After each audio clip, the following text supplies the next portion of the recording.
키가 작아 고민인 분들이 많습니다. 갈수록 키 큰 사람을 선호하는 풍조 때문인데요. 자, 그렇다면 키를 조금이라도 키울 수 있는 방법은 무엇이 있을까요? 저희 비욘디가 고민해 봤습니다. 제가 가장 강조하고 싶은 것은요, 과대 광고에 속지 말자는 것입니다. 요즘 키 크기 광고 열풍입니다. 어린이날을 앞두고요, 키 작은 자녀를 둔 부모를 겨냥한 건데요. 각종 온라인 SNS 공중파 할 것 없이 굉장히 자주 등장하고 있죠. 연예인들이 동원되고요. 키 작으면 여자친구도 못 사귄다. 뭐 이렇게 자극적인 내용도 담고 있다는 거죠. 저희가 네이버 검색을 해봤습니다. 그랬더니 수십 개가 뜨는데요. 가장 비싼 광고인 파워링크 상위 20개를 직접 취재했습니다. 그랬더니 그 중에 가장 흔한 건 9개로 한의원이 차지했습니다. 그리고 두 번째로 흔한 게 7개로 영양제였다는 얘기죠. 비용도 상당히 비싸서요. 한의원에서 치료를 받게 되면 평균 한 달 44만 원이 소요된다. 영양제도 한 달 24만 원이 소요된다. 과연 이 두 가지 방법이 효과가 있을까요? 먼저 한의원부터 살펴보겠습니다. 한 가지 제가 당부하고 싶은 건 여기에 소개된 한의원들이 전부 다 과대 광고를 하고 또는 효과가 없다는 건 아니죠. 다만 의학적으로 아쉬운 게 많다는 얘기입니다. 자, 첫 번째로 한의원에서 치료하는 방법들은 대부분 개인의 비방 차원에 머무르고 있다. 그러니까 한약재든 침이든 성장 치료를 표방하는 한의사들마다 방법이 제각각 다르다. 이 레시피를 외부에 공개해서 다른 한의사들이 객관적으로 재현성을 입증해야 하는데 그런 부분이 굉장히 아쉽다는 얘기죠. 논문으로 발표한 한의사들도 있는데요. 제가 직접 뒤져보니 대부분 소규모 그리고 실험적인 연구에 그치고 있다. 그래서 정말 효과가 있는지 객관적으로 검증이 부족하다라는 이야기를 드리고 싶네요. 그리고 두 번째는요, 보시는 것처럼 어쩌면 불법 진료의 소지도 있다는 얘기입니다. 이렇게 손 엑스레이 사진을 외부의 다른 병원에서 예컨대 정형외과 같은 데서 찍도록 합니다. 그 파일을 보내라고 하잖아요. 그래서 심지어는 이렇게 외국에 있는 교포들 대상으로도 손 사진을 받아서 그래서 한의사가 보고 전화 상담을 통해서 말이에요. 이렇게 한약재를 직접 EMS를 통해서 배송하는 이런 내용들이 버젓이 이 한의원 홈페이지에 올라와 있다. 환자 얼굴을 보지 않고 진료하는 건 이거 다분히 원격 진료, 불법 진료의 소지가 있다는 거죠. 성조숙증을 과장하는 것도 문제입니다. 대부분의 한의원을 가보면 키가 작은 어린이들 둔 부모에게 와, 이거 성조숙증입니다. 빨리 치료해야 합니다. 약간의 좀 겁을 주는 경향이 있다는 얘기죠. 그런데 실제로 저희가 취재해보면 키가 작아서 병원을 찾는 어린이 10명 가운데 9명이 성조숙증이 아니란 얘기입니다. 의학적으로 성조숙증은요, 남자는 9세, 여자는 8세 이전에 2차 성징이 나타나는 경우인데 그런 경우는 굉장히 드물다는 얘기입니다. 또 설령 성조숙증이 맞다 하더라도 이걸 꼭 치료해야 하느냐? 정답이 아닐 수도 있다는 얘기죠. 그러니까 성조숙증을 너무 두려워하고 반드시 치료할 필요가 없다. 치료한다고 해도 키가 큰다는 보장이 없다. 이게 의학적인 진리입니다. 자, 이번에는요, 영양제에 대해서 알아보겠습니다. 마찬가지로 이렇게 다양한 제품들이 뜨고 있는데요. 여기 한번 보실까요? 소비자의 눈 이렇게 돼 있네요. MBC 불만제로 생로병사의 비밀, 뭔가 이렇게 공적인 시민단체에서 운영하는 기관으로 보이는데요.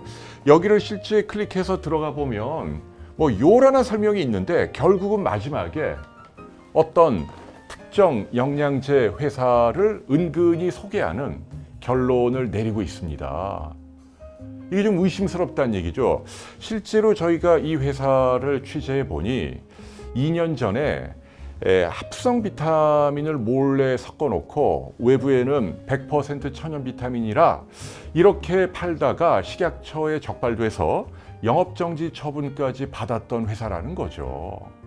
그만큼 이 키 영양제 시장이 혼탁하다라는 얘기입니다.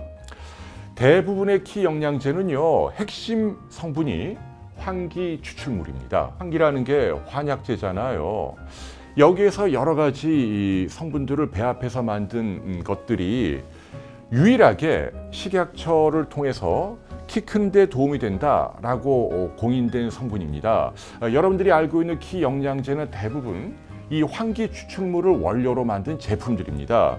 근데 이건 뭐가 문제냐면요, 건강기능식품 심사가 허술했던, 그러니까 2015년 식약처에 의해서 생리활성 2등급으로 판정받은 성분입니다. 그러니까 키를 크게 한다가 1등급이라고 한다면 2등급은 키를 크게 할 수도 있는 성분이다라는 얘기죠. 이해가 되시죠?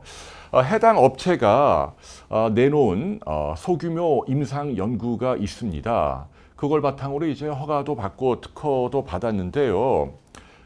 관찰 기간이 너무 짧아요.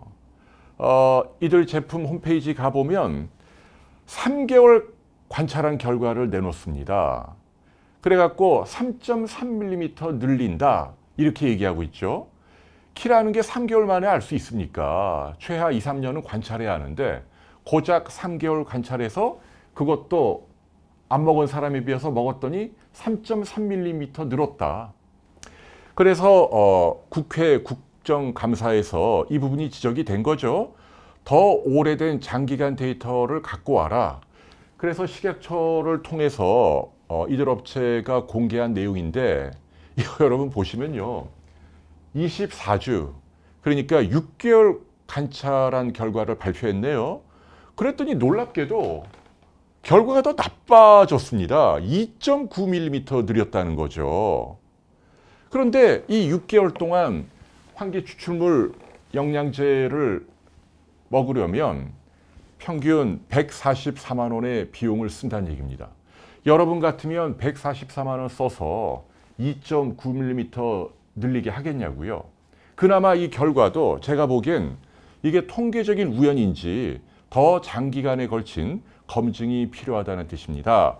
자, 결론적으로 저는 키 영양제도 추천하지 않습니다. 그렇다면 의학적으로 근거를 갖춘 방법은 무엇이 있을까요? 여기서 근거라고 하는 건요, 다른 기관에서도 효과가 있다고 재현성이 입증됐고 전문가들도 인정하고요, 권위 있는 기관이나 교과서에도 올라가 있는 방법을 말합니다. 자, 의학적으로는요, 딱 두 가지가 있습니다. 자, 첫 번째, 성장판이 열려 있는 경우에는요, 성장 호르몬 주사밖에 없다는 얘기죠. 자, 옛날에는 터너 증후군을 비롯해서 성장 호르몬이 부족할 때만 효과가 있다라고 말을 했습니다. 그런데 그런 분들은 일반 인구 3,500명 가운데 한 명입니다. 우리 주변에 있는 대부분의 키 작은 분들은 해당이 안 되고, 그런 분들에게는 이 주사가 효과가 있다 또는 없다 의사들끼리 감론을박을 벌여왔는데요. 최근에는 확실히 효과가 있다는 쪽으로 결론이 모아지고 있습니다.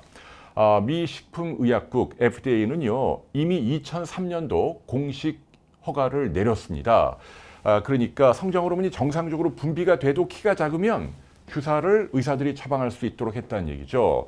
그리고요, 제약회사의 가장 까다롭고 비판적인 입장으로 유명한 연구기관이죠. 코크레인 그룹에서도 이 성장 호르몬 주사가 도움이 된다라고 인정했습니다. 대체로 2년 내지 8년 정도 무작위 임상 연구를 했는데요, 평균 6 내지 7cm 키가 더 자란다라고 밝히고 있습니다. 자, 그런데요, 여기에 중요한 단점이 몇 가지 있습니다. 첫째, 비쌉니다. 체중에 따라 다르긴 합니다만은 매달 3, 40만 원, 4, 50만 원, 많은 경우 5, 60만 원씩 비용이 듭니다. 이게 최소한 6개월 매일 주사를 맞아야 하고요. 보통은 2, 3년, 3, 4년 지속돼야 하는데요. 여기에 드는 비용이 2, 3천만 원 이상 든다는 거죠. 두 번째, 심리적인 부담이 매우 큽니다. 성장 호르몬 주사는요, 성장판이 잘 열려 있는 굉장히 어린 연령대에 맞아야 효과가 좋습니다. 대체로 만으로 5세나 6세 무렵을 추천하는데요. 이 굉장히 아직 초등학교도 안 들어갈 어린 나이란 말이죠. 그때 자기 배를 매일 찔러야 돼요. 그 심리적인 부담이 매우 크다는 거. 그리고요, 부작용도 생각해야 합니다. 물론 이제 요즘 나오는 데이터를 보면 성장 호르몬 오래 맞아도 나중에 뭐 암이라든지 뭐 중요한 질병 또 사망률을 올린다라든지 이런 부작용은 없는 것으로 드러났습니다.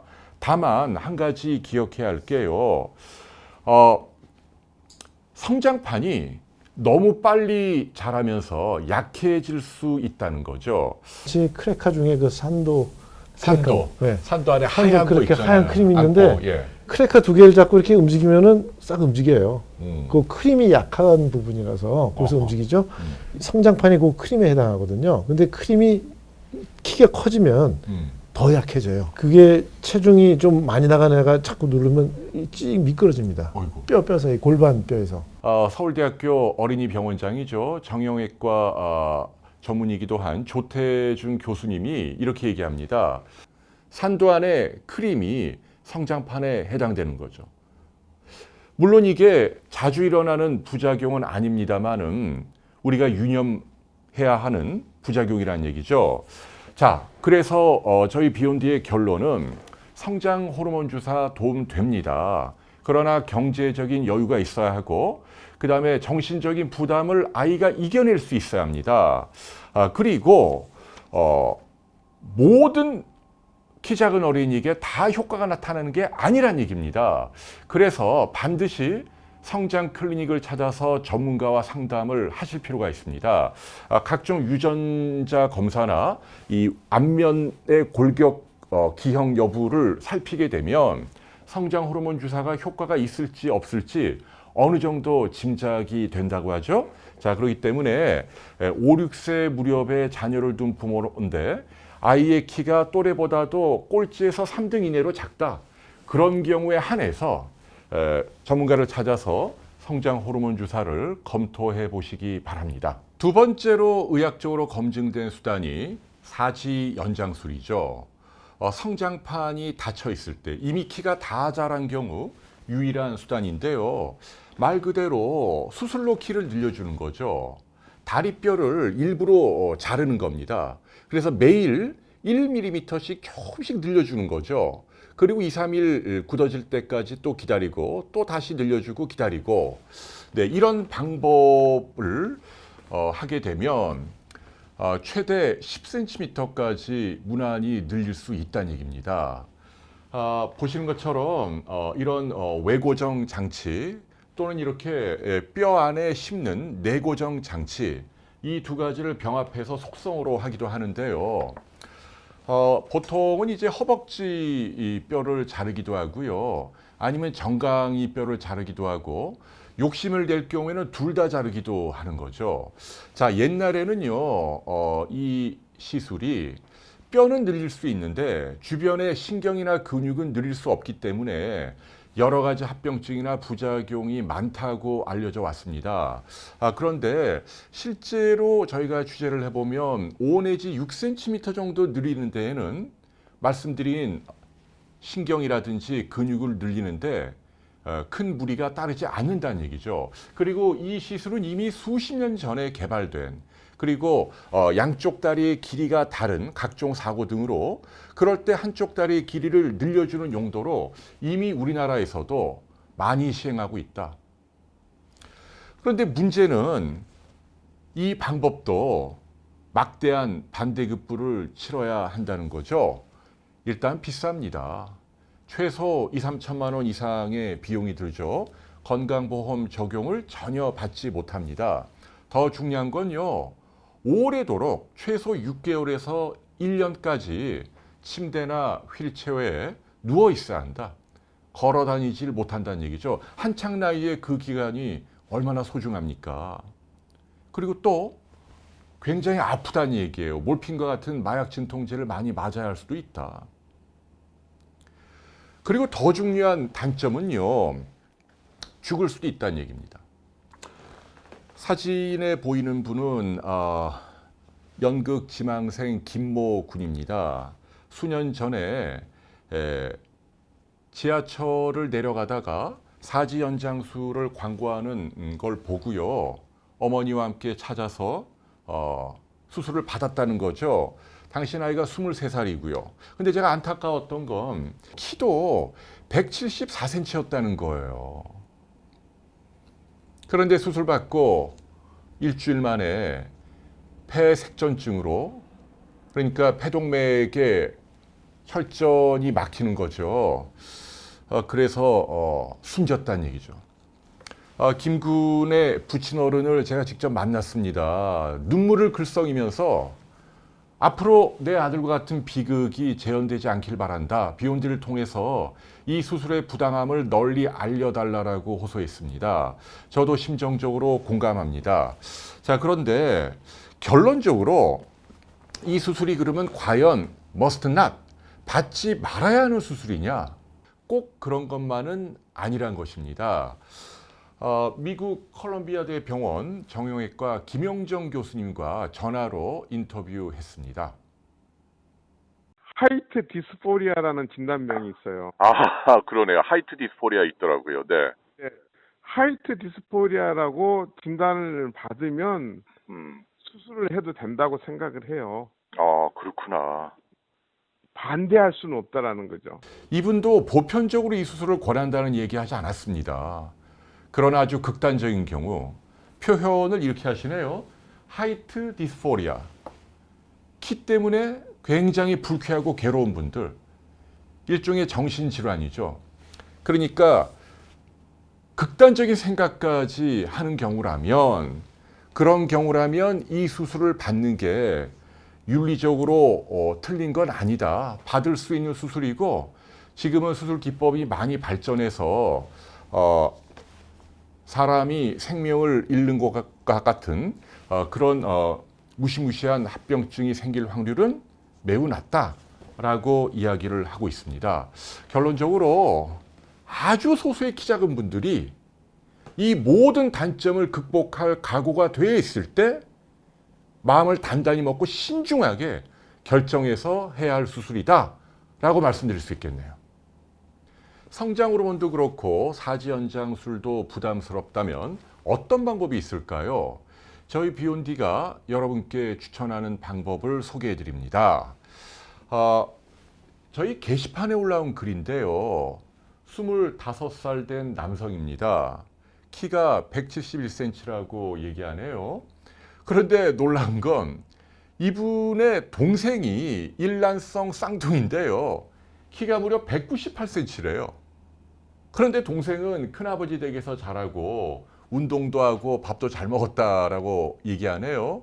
그런데 본인은 PC방에서 자취하면서 술, 담배도 일찍 하고 새벽 4시까지 들쭉날쭉 자랐다라고 고백을 하고 있습니다. 네, 여러분 느낌이 오시죠? 키 크는데 왕도나 비방은 없습니다. 우리가 매일 건강에 도움되는 생활을 하는 게 가장 좋다는 얘기죠. 그 중에서도 핵심을 다시 추려 드립니다. 그 첫 번째가 수면입니다. 잠을 잘 자야 키가 쑥쑥 큽니다. 자, 왜냐하면 키 크는데 중요한 성장 호르몬이요, 이렇게 피크를 보인다는 거죠. 이렇게 찔끔찔끔 조금씩 분비되다가 밤 12시 무렵이 되면 갑자기 이렇게 치솟는다는 얘기죠. 이런 패턴을 보인다는 얘기죠. 이때 성장 호르몬이 폭발적으로 분비가 되는, 우리가 이걸 이제 성장 호르몬의 피크 또는 서지라고 얘기하는데요. 이런 현상을 매일 밤 경험하지 못하면 밤에 뼈가 자라지 못하는 거예요. 그래서 우리가 숙면을 취해야 한다는 거죠. 어떻게 하면 성장 호르몬의 폭발적인 분비를 경험할 수 있을까요? 여러분이 하실 일이 있습니다. 온탕욕입니다. 어떻게 주무시기 전에 목욕하세요? 가볍게 샤워만 하는 분이라면 앞으로 온탕욕 하시길 바랍니다. 제 얘기가 아니고요. 아주 저명한 미국 스탠퍼드 대학 수면센터에서 공식적으로 권장한 방법이죠. 여러 가지 연구를 했다는 얘기죠.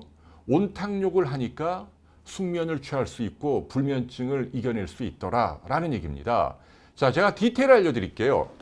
잠자기 90분 전입니다. 1시간 반 전에 욕조에 뜨거운 물을 받으십시오. 온도는 40도입니다. 그리고 그 안에서 15분 동안 있어야 합니다. 그리고 나와서 가볍게 몸을 씻고 잠자리에 들면 그러면 여러분들이 충분히 잠을 자면서 1시간쯤 있다 우리 뇌하수체에서 강력하게 성장 호르몬이 분비된다라는 얘기죠. 90분 전에 40도씨의 물에 15분 동안 온탕욕 반드시 기억하시기 바랍니다. 자, 하지 말아야 할 것도 하나 있습니다. Don't do. 야식이 정답입니다. 왜냐하면요. 성장 호르몬을 방해하는 가장 대표적인 회방꾼, 기량작용을 갖는 호르몬이 인슐린입니다. 근데 밤에 이렇게 야식을 하게 되면 갑자기 췌장에서 인슐린이 분비되잖아요. 그러면 여러분이 잠을 잘 때 성장 호르몬 분비되는 것을 방해한다는 얘기죠. 여러분들이 키가 크고 싶다면 밤에 뭘 드시면 안 되고요. 가능하면 낮에 드실 것을 추천합니다. 자, 잠만 중요한 게 아닙니다. 우리가 아무리 이 성장 호르몬이 밤에 많이 나와도 여러분이 먹는 게 부실하면 뼈나 근육을 키울 수 없잖아요. 영양도 굉장히 중요합니다. 자, 영양에서 여러분이 해야 할 do. 특히 과일과 콩을 많이 먹는 게 좋다고 하네요. 이건 이제 2012년 우리나라 사람들을 대상으로 한 이 분야의 전문가죠. 상계백병원 박미정 교수님의 연구 결과입니다. 네, 균형 잡힌 식사를 골고루 하는 게 중요한데 특히 통계적으로 키가 크는데 가장 중요하게 관여하는 게 과일 그리고 콩. 이 두 가지는 아주 강력하게 키를 키우는데 관여하더라라는 얘기죠. 키가 자라는데 과일 속의 다양한 파이토케미칼, 비타민들이 신진대사를 부스팅하고요. 콩 속에 들어있는 식물성 단백질이 뼈의 합성을 느리고 그리고 몸에 나쁜 여러 가지 호르몬의 작용을 차단하는 그런 기능이 있기 때문입니다. 과일이나 콩을 매일 골고루 드시는 게 가장 좋은데 만일 그게 여의치 않다면 저는 차라리 영양제를 권유하고 싶어요. 과일 대신 종합 비타민제를 드시고요. 그 다음에 콩 대신 요즘은 콩을 원료로 하는 식물성 단백질 파우더도 많이 나옵니다.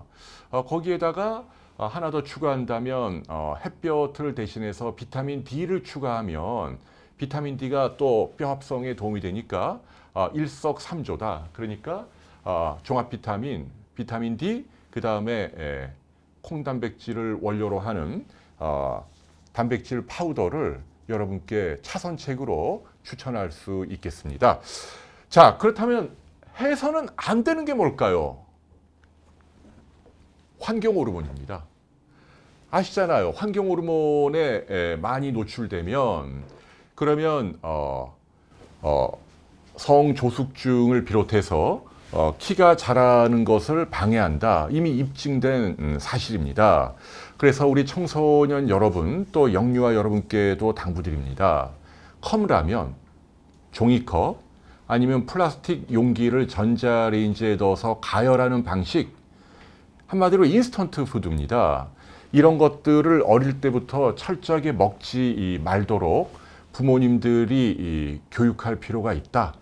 환경 호르몬이 그러니까 플라스틱이 우리 청소년들의 키를 키우는데 가장 나쁜 역할을 할 수 있다라는 점을 여러분께 당부드립니다. 키는 유전자가 중요합니다. 그러나 후천적인 노력으로도 상당 부분 키울 수 있습니다. 오늘 제가 말씀드린 방법들은 결코 어렵지 않습니다. 아무쪼록 매일 꾸준히 실천하셔서 여러분의 키를 최대한 키워보시기 바랍니다. 고맙습니다. 비욘디 보시고 즐거웠으면 좋아요, 그리고 구독. 미안해요. 비욘디 보시고 즐거우셨으면 구독과 좋아요 눌러주세요. 혜근 씨 박자가 맞아야죠. 아니야, 괜찮아. 이 정도. 아니. 편집해서 쓸게. 됐어. 이 정도 됐어.